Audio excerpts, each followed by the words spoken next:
And now, stay tuned for the program that is rated tops in popularity for a longer period of time than any other West Coast program in radio history. The Whistler.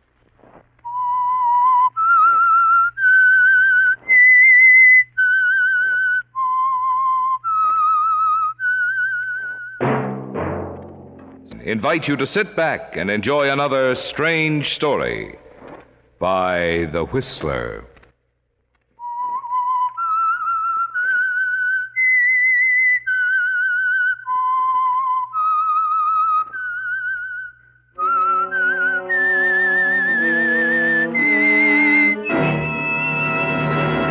I am the Whistler, and I know many things, for I walk by night.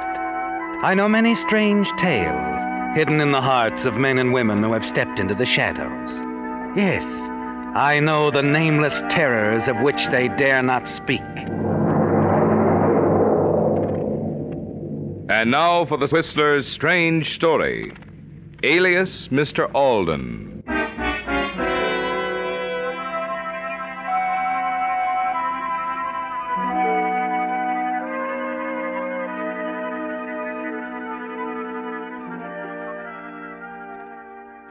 The big transport plane banked sharply, planed in towards the approach leg to the airport outside Singapore. Lynn Blakesley moved her veil aside slightly, looked out as the ship came into land, and taxied quickly up to the unloading gate.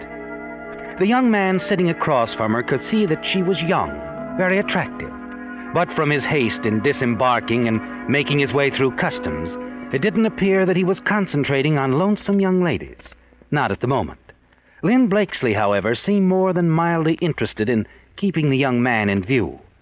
Outside the airport, she managed to capture a cab immediately in back of his, follow him to the Port Royal Hotel, where she stood only a few feet away as he put down his portable typewriter case and spoke to the desk clerk.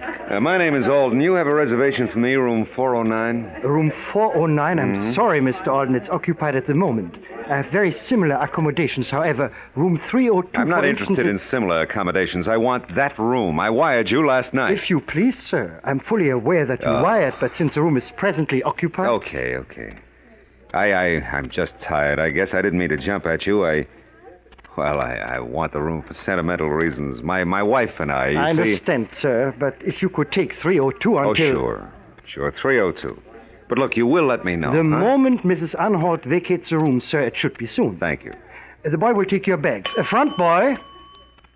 Yes, miss? We're just visiting, thank you. You wish me to announce you? Well, no, I'll use the house phone. As you wish. They're just over there, ma'am, by the lift. Thank you.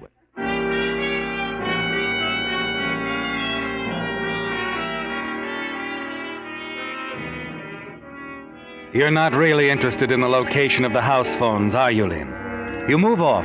Watch the annoyed young man taking the elevator up to the 3rd floor. You wait. Pretend to use the house phone.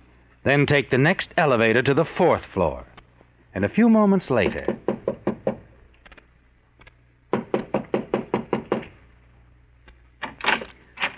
Yes, what is it? And who are you, young woman? I don't believe I know you. Mrs. Anhalt, I hope you won't be angry with me. You know my name. Where did the desk clerk, ma'am, I overheard. I took the liberty of coming up here to talk to you myself. About what? Well, this room, ma'am. I was wondering if you'd let me know when you plan to check out. It's for sentimental reasons, Mrs. Anhalt. I mean that I want to stay in this room again. Sentimental reasons? My late husband. You see, we shared this room when we were first married. He's gone now. Oh, poor child. Now you come right in here and tell me all about it. I do hate to intrude like this, but if you really don't mind... My name is Lynn, Mrs. Anhalt. You're not intruding at all, Lynn, dear. Do come in and tell me all about it, and don't you worry. We'll work something out. You're so kind, Mrs. Anhalt. Call me Aunt Sarah. All right, Aunt Sarah. That's better. You poor dear child.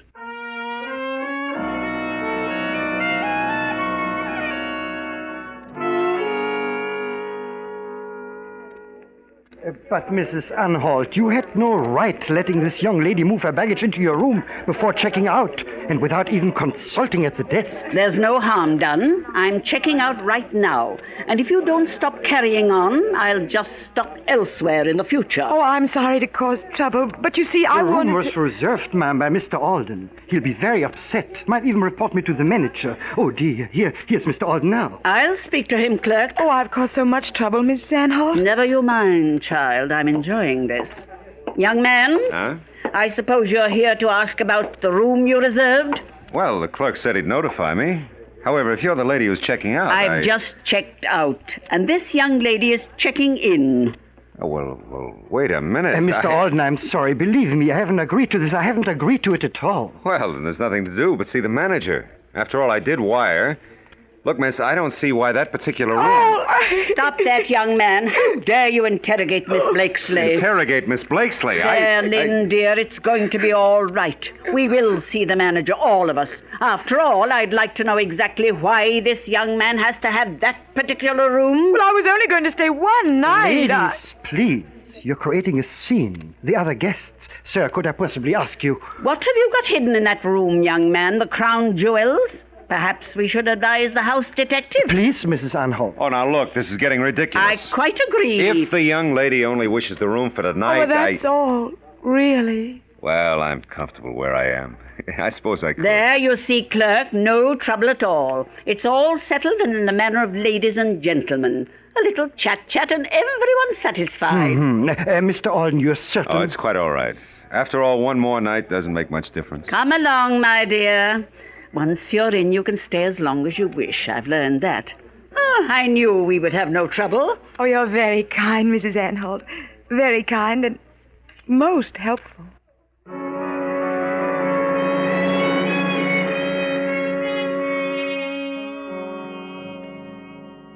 You've accomplished it, haven't you, Lynn? The all-important room is yours for 24 hours. And you're no sooner inside than you go to work, examining the room inch by inch, searching and wondering, until your eyes center on the slowly revolving fan blades above your head. You turn the fan off at the wall switch and get up on a chair. And then you smile. You found what you're looking for, haven't you, Lynn? In the least likely place. A long, thin key fastened on the top side of one of the fan blades with adhesive tape. You remove it, put it in your purse, and go downstairs. Oh, no. Yes, miss. Something wrong? Well, I'm checking out. You're what? Checking out. That's what I thought you said. Very well, miss. I called the boy. Have your luggage brought down. Thank you. Now, I hope I haven't been too much bother. Oh, no. All's in the day's work. The guests must be served. Boy, the lady specs room 409. Would you recommend another hotel? Delighted. Well, I mean, it isn't that I don't like it here. Well, the memories. I thought they'd be pleasant. Perfectly all right. I have a few unpleasant memories myself. I suggest a seacomer 3 blocks down. Well, thank you. Oh, there's Mr. Alden. Oh, Mr. Alden. Yes? Your room, sir. 409. The one you wanted. What about it? You won't believe this, but I have it for you. Here's your key. Oh, but this young lady, Miss Blakesley? Yes, Miss Blakesley has changed her mind. The room suggests unpleasant memories. Well, I really don't mean to infer that... It's all right, ma'am. We all understand, and we bow to a woman's prerogative to change her mind. I hope you're not angry with me, Mr. Alden. Not at all. The room must have meant something to you, too. Oh, nothing important, really. However, thank you. Not at all. Well, good night. Good night. Nice, isn't he? Very. And patient. Most patient.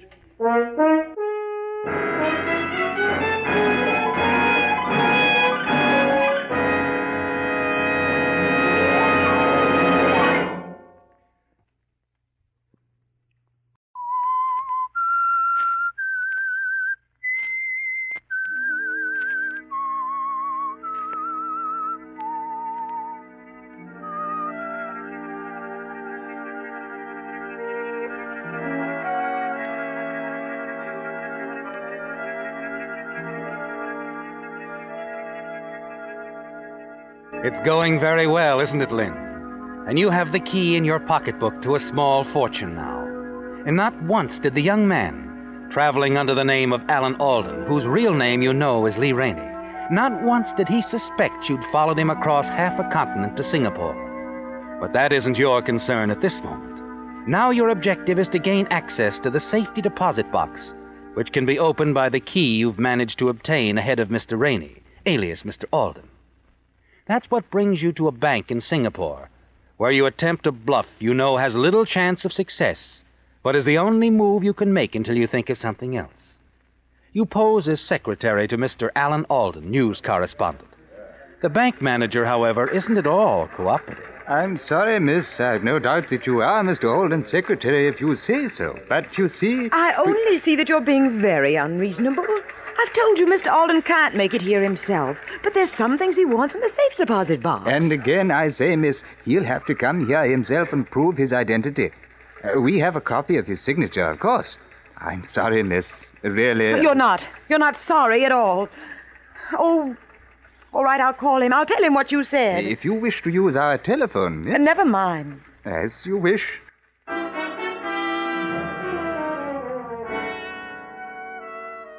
You turn away, wondering about your next move as you start out of the bank. A glance towards the window causes you to draw back, doesn't it, Lynn? Yes, because standing in a doorway across the street is the last person you want to see right now, Lee Rainey. You can't face him with the key in your possession. Frantically, you look around, catch sight of your rickshaw boy waiting at the bank entrance. You motion him over, hand him the key, tell him to deliver it to your new hotel. Only after he's gone do you venture out into the street. Almost immediately, Lee Rainey falls into step beside you. Morning, Miss Blakesley. Or should I call you Lynn? Oh, Mr. Alden. Or rather, Mr. Rainey. You're pretty clever. What's your little game, sweetheart? Game? Yeah, have any luck in there? Luck? Oh, come off it, will ya? I mean about getting into the safety deposit box. Oh, that. Yeah, that. I needn't have asked, I suppose. Now, only Alan Alden can get into that box. Alan Alden is dead. Is he? Yes. And you killed him. You see, I knew him quite well. Yeah, well, I'm afraid you're a bit confused, sweetheart. You see, I'm Alan Alden, newspaper correspondent.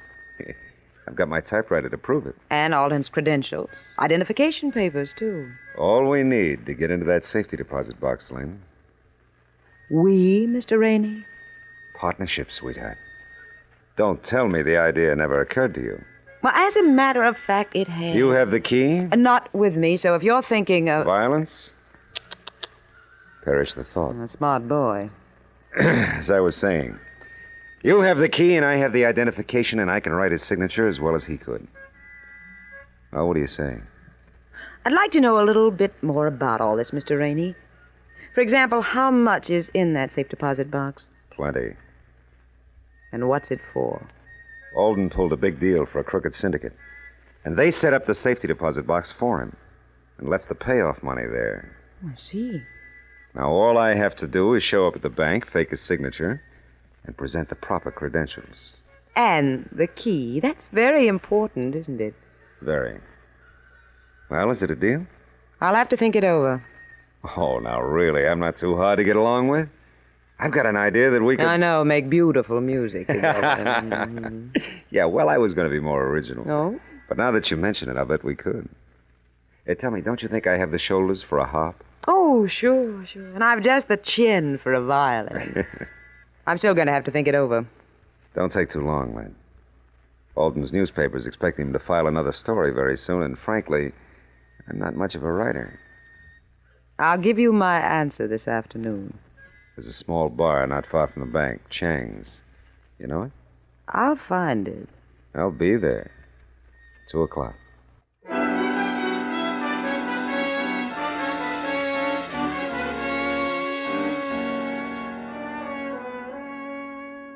It's the only way, isn't it, Lynn? You've got to team up with Lee Rainey. But you must also move cautiously because you don't trust him. Yes, you want time to think it over carefully before you give the key to him. You wait till Lee turns the corner, then start after him. You want to see where he goes, don't you, Lynn? See who he talks to. and you follow him to a small shop where he leaves his portable typewriter. You're still close behind him as he strolls through the business district. Then shortly before noon, luck runs against you, and you lose him in the crowd.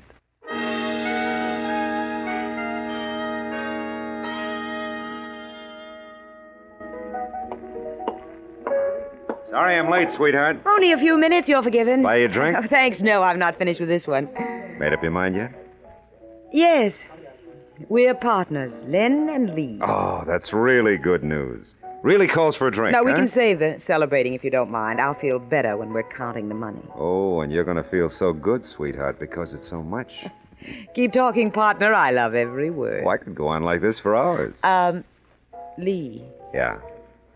we don't have much time, do we? The bank will close soon. Yeah, right you are. Shall we go, partner?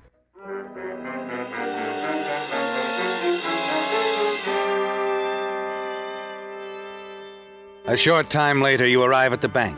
Wait in the rickshaw while Lee Rainey, alias Mr. Alden, goes inside. 5 minutes go by, then 10. You become increasingly nervous, wonder if something's gone wrong. Finally, you hurry into the bank. Find it almost deserted, but you quickly seek out the manager. Good afternoon, miss. Mr. Alden's secretary. Yes, Mr. Alden came in here some time ago. Yes, he did. I told him you'd been here earlier. I explained to him why I couldn't let you into the safety deposit box. What did he say? Oh, he said it was quite all right. He just left. Are you sure? Oh, of course. I let him out the side door a few minutes ago. Side door. I see. Was there something else, miss? Did he forget something? No, nothing. I'm sorry you missed him. So am I.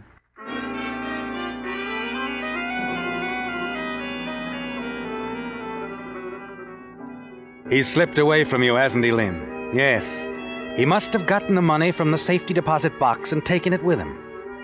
You hurry back outside to the rickshaw, and then realize you don't even know where to look for Rainey, do you? As your rickshaw boy takes up a slow trot and you move down the Singapore street, you lean back and close your eyes. It's only for an instant, because suddenly you remember something, don't you? You lean forward again and shout to the rickshaw boy. Yes, a slim chance, Lynn, but well worth the try.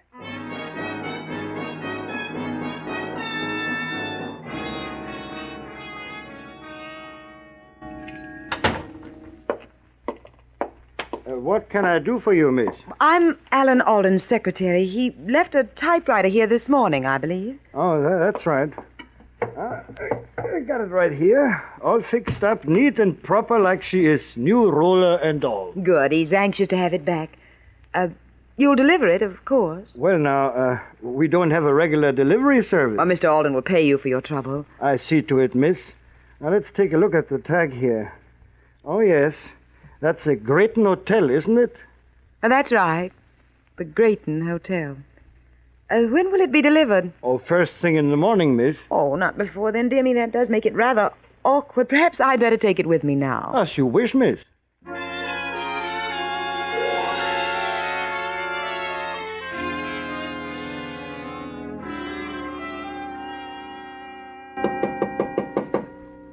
Just a minute. Yes, what? Oh, Lynn. Hello, Lee. Darling. How did you... Oh, of course, the typewriter. All fixed up neat and proper like she is. New roller and all. Here we are. Thank you. May I come in? How can I refuse so charming a young lady? Especially when she's holding a gun. Yes, do come in. Thank you. You shouldn't have tried to double-cross me, Lee. Now I'll want all the money. Double-cross you, darling?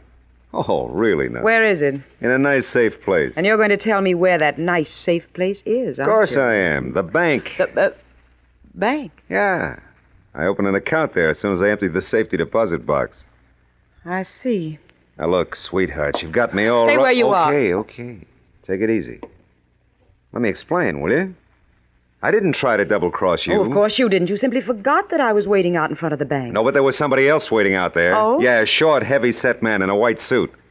I've seen him before, and I'm sure he's with the police. Oh, really? That's why I ducked out the side entrance and came back here. I was going to phone you. Oh, of course you were. Oh, now, Lynn, you've got to believe me. I'm telling the truth. Are you? All right. Then we're still partners. Still partners, sweetheart. Well, then I want half the money. Of course, the bank is closed now, but you could write me a check. I'd be glad to. Careful. I was only reaching for my checkbook, darling. There was no cause for alarm.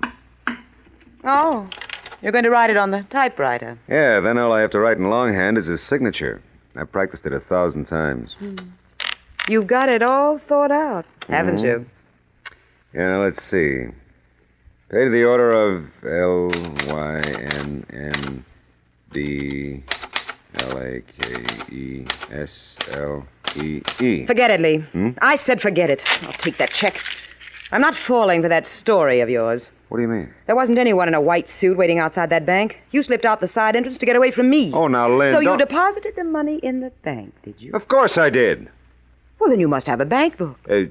Bank book? Sure. Well, where is it? Well, let me see. It's around here somewhere. Oh, yes, in my suitcase there. I'll get it. Never mind. I'll get it. You stay where you are. Oh, but sweetheart, Stay where you are.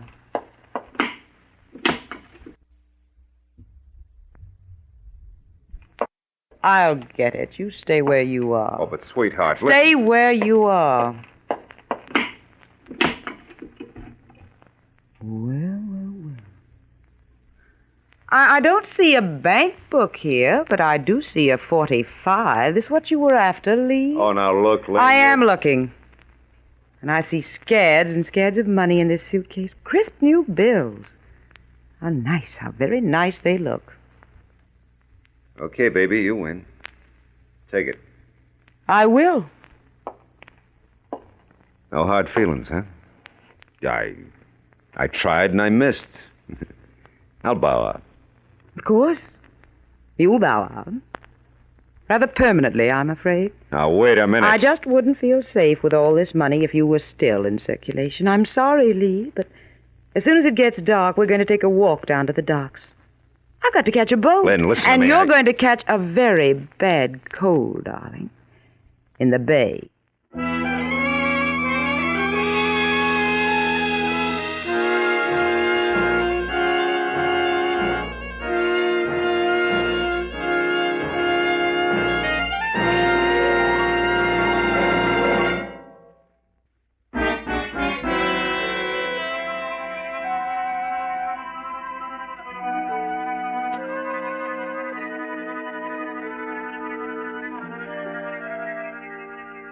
It's all over, isn't it, Lynn? Yes, Lee Rainey is dead. His body floating out in the darkness of the Singapore Bay. And the money. Alan Alden's payoff money is all yours now, safely tucked away in your suitcase. You arrange passage aboard a freighter bound for Java. Clear your papers through the port authorities. And a few minutes before sailing time, you're in your cabin aboard ship when there's a knock on the door. Come in. Miss Blakesley? Lynn Blakesley? Why, yes. My name's McGregor. Singapore Police. Police? Well, what's wrong? You acquainted with Alan Alden, miss? Alden? Well, the name sounds familiar. Oh, yes, a news correspondent, I believe. No, I've never met him. I see. Why, what is it, officer? A man with identification papers of Alan Alden was found in the bay a couple of hours ago. He'd been murdered. Murdered? How horrible. A woman was seen leaving Alden's hotel with him earlier this evening. Her description fits you perfectly. Oh, now, see here, officer. There are hundreds of women in Singapore who could fit my I know. Well, then why pick on me? I told you I didn't know Alan Alden. Because we believe he named his killer for us. What? Named his killer? Yes. You see, we found a typewriter in his room. A typewriter with a brand new roller. And on that roller was printed a name. Lynn Blakesley. Just as clear as if it was typed on paper. A typewriter? Yes, miss. If you didn't know him and hadn't been with him, what possible reason would we have for typing your name? Well, I just don't know. We don't know either. But I have a hunch we will after we search you and examine your luggage.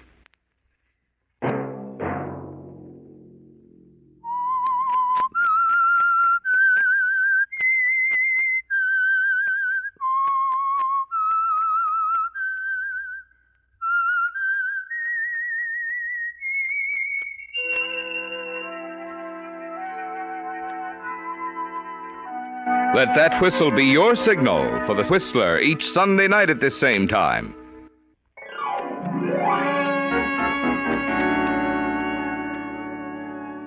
Featured in tonight's story were Bill Foreman as the Whistler, Betty Lou Gerson, Gerald Moore, Gloria Gordon, Fritz Feld, and Ben Wright.